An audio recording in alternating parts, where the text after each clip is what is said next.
औज़ुबिल्लाहिमिनश्शैतानिर्रजीम बिस्मिल्लाहिर्रहमानिर्रहीम। ENG 511 lesson number 35 है हमारे पास, children versus adults in second language learning. के जो चिल्ड्रन की बनिस्बत जो अडल्ट्स होते हैं किस तरह से वो सेकंड लैंग्वेज को एक्वायर कर रहे होते हैं। Children are better a common belief psychological category. एक कॉमन बिलीफ यही है कि चिल्ड्रन जो है वो अडल्ट्स के मुकाबले में ज़्यादा अच्छी तरह ज़्यादा बेटर वे में जो है वो सेकंड लैंग्वेज को एक्वायर कर सकते हैं, क्योंकि बिफोर प्यूबर्टी ह्यूमन माइंड में जो मैकेनिज़्म होता है वो ज़्यादा ह्यूमन माइंड जो है वो ज़्यादा एक्टिव होता है फॉर लर्निंग सेकंड लैंग्वेज को। Speaking a second language is an important skill for all people, both young and old. It has long been believed that children are better able to learn a second language. In actuality, it is not that children learn language better than adults. यानी कि ये एक myth है, ऐसा समझा जाता है, लेकिन ऐसा है नहीं कि चिल्ड्रन जो हैं वो बेहतर अडल्ट से सीख सकते हैं।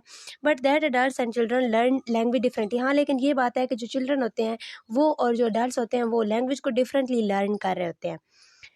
प्रोसेसिंग डिफरेंसेस, अब उनके माइंड में लैंग्वेज किस तरह डिफरेंटली प्रोसेस हो रही होती है, इस पे एक एक्सपेरिमेंट किया गया था जो किया था doctor Paul Thomson of UCLA। उन्होंने MRI इमेजिनिंग की थी and animation technology to view that के ये देखने के लिए उन्होंने MRI की थी ह्यूमन ब्रेन की, चिल्ड्रन की, कि जो चिल्ड्रन होते हैं उनकी कौन से ब्रेन के पार्ट्स यूज़ हो रहे होते हैं while acquiring a second language.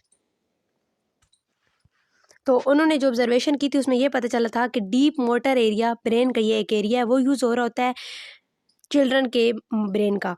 The deep motor area of brain is responsible for process that are not consciously thought about like brushing your teeth और गेटिंग ड्रेस्ड। अब जो हमारे ब्रेन का डीप मोटर एरिया है वो ऐसी चीज़ों के लिए यूज़ होता है जो कि हम अनकॉन्शियसली कर रहे होते हैं, जिनमें हमें कॉन्शियसली अवेयरनेस नहीं होती। जैसे हम टीथ ब्रश करते हैं तो हमें इस चीज़ की कॉन्शियस अवेयरनेस होती है ना, तो डीप मोटर एरिया ऐसे कामों को परफॉर्म करने के लिए है जिनकी हमें कॉन्शियस अवेयरनेस नहीं होती है।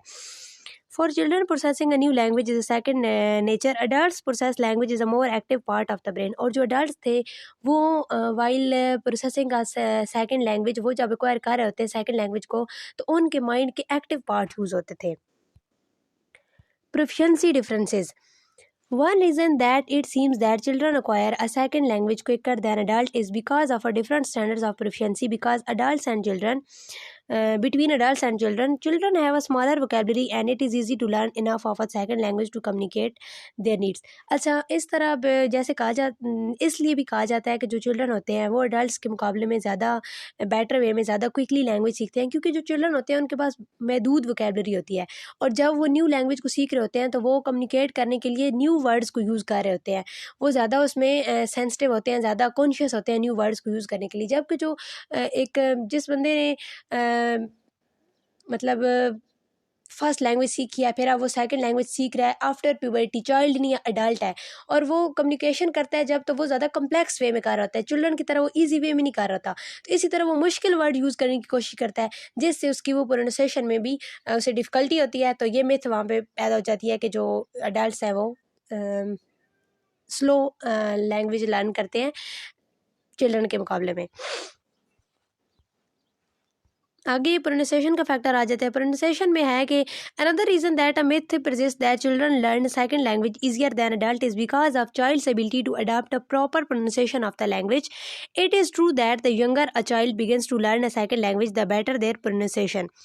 Adults have a more difficult time adopting the pronunciation of the foreign language and so sound less competent than a child who has the ability to speak a second language with a proper accent.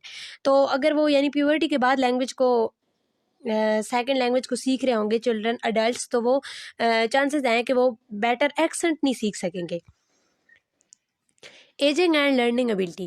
Another common misconception is that as people age, their ability to learn a new skill diminish. अच्छा, इसमें ये भी एक myth पाई जाती है, लेकिन language नहीं हर skill से रिलेटेड ही है कि जब एज बढ़ रही होती है, जब एज ज़्यादा हो जाती है तो हमें स्किल सीखने की जो हमारे अंदर एबिलिटी होती है वो कम हो जाती है।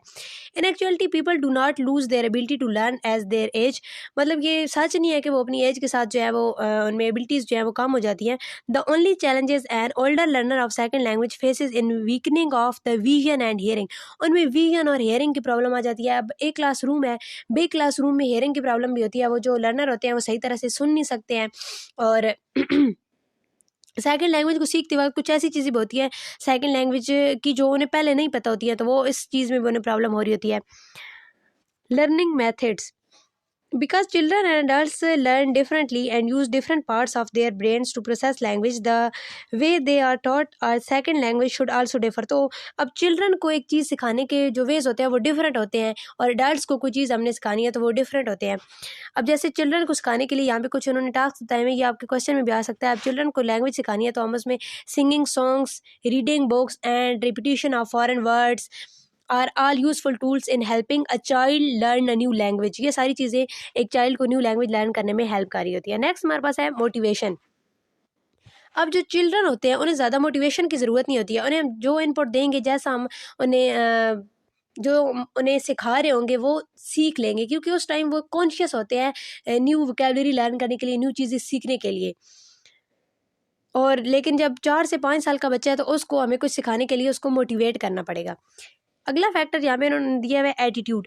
Negative attitude towards the target language और इट्स स्पीकर और the other members of the class may also affects ones determination and resistance to be involve in the classroom and its activity. अब जो एटीट्यूड होता है हमारे fellows का, teachers का और स्पीकर्स का, वो सारे अगर नेगेटिव एटीट्यूड है तो वो हमारे जो अज़म होता है सेकंड लैंग्वेज को सीखने का, उसमें उसको इफ़ेक्ट कर रहा होता है, और हम जो है वो इतना मोटिवेटेड रह के सेकंड लैंग्वेज नहीं सीख रहे होते हैं। नेक्स्ट हमारे पास टॉपिक है 206 social category. 3 types of social structure which can affect the acquisition of second languages are. ये आपको क्वेश्चन में पूछा जा सकता है कि 3 टाइप ऑफ सोशल स्ट्रक्चर्स बताएं जो कि हमारी लैंग्वेज एक्विजिशन को इफेक्ट कर रहे होते हैं। तो यहाँ पे उन्होंने बताया हुए सोशल लिंग्विस्टिक सेटिंग्स। अच्छा, सोशल लिंग्विस्टिक सेटिंग्स में आ जाता है जैसे इसमें सोसाइटी आ जाती है, और specific social factors and situational factor. Social factor में एज वगैरह आ जाती है, मोटिवेशन आ जाती है, और एथनिक आइडेंटिटी, जेंडर वगैरह आ जाता है। और situational factor those which very between each social interaction. इसमें ऐसा होता है ना कि जिस तरह की सोशल क्लास है, अब जो इलीट क्लास होते हैं उनकी जब गैदरिंग होगी तो वो लैंग्वेज को और तरह से यूज़ कर रहे होंगे, और मिडिल क्लास वाले की जब गैदरिंग होती है तो वो और तरह से लैंग्वेजेस यूज़ कर रहे होते हैं। इस तरह बिजनेस से रिलेटेड जब लोगों की गैदरिंग होती है तो वो और तरह से लैंग्वेज यूज़ कर रहे होते हैं, उनकी टर्म्स और इनका वो सारा और होता है, सिस्टम होता है। Language attitudes. Language attitude is the learner, the peer groups, the school, the neighbourhood and society at large can have an enormous effect on second language learning process both positive and negative. यानी language attitude के भी positive और negative effects होते हैं language पे। Learner attitudes. Learner manifests different attitudes toward one. The target language, the target language speakers, the target language culture, social values of learning, particular use of the target language themselves as a member of their own culture. In general, positive attitude towards the L to its speaker and its culture can be enhanced learning, which can in turn be influenced by this success. Negative attitude can impede learning. However, if learner have a strong reason for learning, negative attitude can have a positive effect. मतलब अगर एक strong reason है हमारे पास second language को learn करने की, तो negative attitude का ज़्यादा असर नहीं होगा, उसके भी पॉजिटिव इफेक्ट ही होगा। लर्नर में have conflicting attitudes. Learner might want to learn the L2 as a way of assimilating into the majority culture, but at the same time they may wish to keep their. मतलब कि ना जो हमारी reason होती है second language को learn करने की, वो बड़ा इफेक्ट कर रही होती है। अब एक बंदे का डबल माइंड हुआ है कि नहीं जी L2 लर्न करना है क्योंकि सोसाइटी में, मतलब फ़र्ज़ करें हमने as a L2 English learn करनी है क्योंकि सोसाइटी में इंग्लिश बोली जा रही है, लेकिन साथ में हमारे माइंड में कहीं ना कहीं ये भी है कि नहीं, हमने अपनी उर्दू को ले के चलना है क्योंकि ये हमारी मदर टंग है, तो ये हमें आनी चाहिए। तो इस तरह जब माइंड सेट एक नहीं होगा, एक प्रॉपर रीज़न नहीं होगी, गोल नहीं होगा सेकंड लैंग्वेज लर्न करने के लिए, तो उसमें भी फिर प्रॉब्लम हो सकती है। Age. Younger speakers are subject to peer group pressure and they use the non-standard form used by their peer groups. The middle-aged group is less subject to peer group pressure and they are more influenced by mainstream social values. यहाँ पे as का भी बताया गया है कि जो बहुत यंग एज के होते हैं तो वो अपने पीयर्स, मतलब कि जो क्लास फेलोज वगैरह होते हैं, उनके जो गोल्स होते हैं, उनके जो राय होती है वो हावी आ जाती है, और अपनी कोई वो मतलब कि अपने माइंड में कोई गोल नहीं होता किस लिए हमने सेकंड लैंग्वेज सीखनी है, इस तरह से। Generally, learner who learn an L2 after puberty or possibility earlier are unlikely to acquire a native speaker accent. इसमें ये बताया गया जो प्यूबर्टी से पहले पहले जो L2 लर्न कर लेते हैं तो उनका जो एक्सेंट होता है वो बिल्कुल L1 की तरह ही होता है। नेक्स्ट यहाँ पे जेंडर बताया गया, यहाँ पे दो प्रिंसिपल बताया गया। एक ये बताया गया है in stable social linguistic satisfaction man use a higher frequency of non standard forms than women, कि मैन जो है वो higher frequency of non standard form जो है वो ज़्यादा यूज़ करता है, और जो women use a higher frequency of the incoming forms than man, और women use the higher frequency of the incoming forms than man, वो नॉन स्टैंडर्ड यूज कर रहा होता है ये higher frequency of the incoming forms than man, यानी कि जो न्यू फॉर्म्स आ रही होती है लैंग्वेज में वो वुमेन ज़्यादा यूज़ कर रही होती है। वुमेन में be better language learner, they are more sensitive to the new linguistic forms and are more ready to incorporate them into their speech. जो वुमेन्स होती हैं वो ज़्यादा बेटर लैंग्वेज लर्नर होती हैं, क्योंकि वो न्यू फॉर्म्स को सीखने के लिए ज़्यादा कॉन्शियस होती हैं और वो न्यू चीज़ों को ज़्यादा अडॉप्ट कर रही होती हैं। In some, currently there are no clear-cut explanation yet as to why females outperform males in L2 learning की, मतलब इसकी कोई क्लियर कट एक्सप्लेनेशन नहीं है कि क्यों वुमेन ज़्यादा कॉन्शियस होती हैं L2 सीखने के लिए, या क्या रीज़न है कि वो ज़्यादा बेटर वे में सीखती हैं। But the reasons that females hold a more positive attitude seems to have been widely agreed. Male and female culture differences are also possible, कि उनके कल्चर में, मेल और फीमेल के कल्चर में डिफरेंसेस होते हैं। Females are more cooperative and more delicate in dealing with relationship. वैसे भी जनरली जो होती है फीमेल्स होती है वो मेल्स के मुकाबले में ज़्यादा कोऑपरेटिव होती हैं रिलेशनशिप में, डीलिंग्स में। And while male emphasize more maintaining their hierarchical relationship. There is also some evidence suggesting that females' better listening comprehension ability puts them as an advantage in L2 learning। एक ये भी है कि वो जो चीज़ों को comprehend अच्छी तरह से कर रही होती हैं वो listener better होती हैं, और जब एक चीज़ को better listen की जाए तो फिर वो better way में, मतलब वो ज़्यादा अच्छी तरह से लैंग्वेज को यूज़ करना भी ऑटोमेटिकली स्टार्ट कर देती हैं जब उन्होंने बेटर वे में उसको लिसन किया होता है। तो नेक्स्ट टॉपिक नंबर 207 है हमारे पास, basic psychological factor affective second language learning. Explication में ये आ जाता है कि जो पहले लैंग्वेज के मतलब रूल्स बताए जाएं और फिर उनको एग्जाम्पल के तौर पे एग्जाम्पल पे लागू किया जाए, यानी कि पहले सब बताया जाए कि लैंग्वेज का स्ट्रक्चर ऐसा है, इसके ये रूल्स हैं, और सब यानी सिखाया जाए, प्रैक्टिस ना की जाए। अब यहाँ पे सवाल ये पैदा होता है कि जो लैंग्वेज है कम्प्लीटली वो एक्सप्लिकेशन से क्यों नहीं सीखी जा सकती, जबकि लैंग्वेज के कुछ जो चंक्स हैं, कुछ इसके जो पार्ट्स हैं वो तो सीखे जा सकते हैं, बिकॉज कोई भी लैंग्वेज कम्प्लीटली रिटन नहीं है, हालांकि इंग्लिश भी कम्प्लीटली रिटन नहीं है। तो इसको सीखने के लिए, लैंग्वेज को सीखने के लिए प्रैक्टिस की ज़रूरत होती है। नेक्स्ट हमारे पास है induction. Learning rules by self discovery is the essence of the process of induction. Induction में बेसिकली सेल्फ डिस्कवरी होती है रूल्स की, और ये हमें actually not must the learner devise the rules based on speech that has been heard, but he or she must also figure out how those rules are to be applied in other cases। मतलब ये नहीं है कि वो अपने पास से rules बना रहा होता है, लेकिन वो जो रूल्स होते हैं वो सिचुएशन में अप्लाइड खुद कर रहा होता है सेल्फ डिस्कवरी के जरिए। Memory, vocabulary learning and rote memory is crucial to learning. अब कोई भी चीज़ हम जब सीख रहे हैं तो उसको याद जब तक नहीं रखेंगे सीखने का फ़ायदा नहीं है, और हम उसको नहीं सीख सकेंगे, थोड़ी देर बाद भूल जाएंगे। तो मेमोरी का बहुत क्रूशल रोल होता है वाइल लर्निंग सेकेंड लैंग्वेज। हमने एक सिंपल सा वर्ड भी सीखना है तो उसके लिए हमें मेमोरी चाहिए होगी, जब तक हम उस चीज़ को याद नहीं रख सकेंगे हम सीख नहीं सकेंगे। टॉपिक नंबर 208 है हमारे पास, summary of 3 important psychological factors affecting second language learning. यहाँ पे 3 साइकोलॉजिकल फैक्टर की समरी बयान की गई है जो कि सेकंड लैंग्वेज लर्निंग में इफेक्ट कर रहे होते हैं। Let us now summarize the effect on second language learning of the various psychological variables. 3 basic psychological categories are intellectual, which is subdivided into inductive and explicitive। यानी कि पहला factor है हमारे पास इंटेलेक्चुअल, जो कि आगे दो उसकी सब डिवीजन की गई है, इंडक्टिव एंड एक्सप्लिसिटिव। सेकंड फैक्टर है हमारे पास मेमोरी, एंड थर्ड है motor skills. Along the left margin of the table, persons are divided into 3 age groups: children under 7, children 7 to 12, and adults over 12. Induction अब होती क्या है?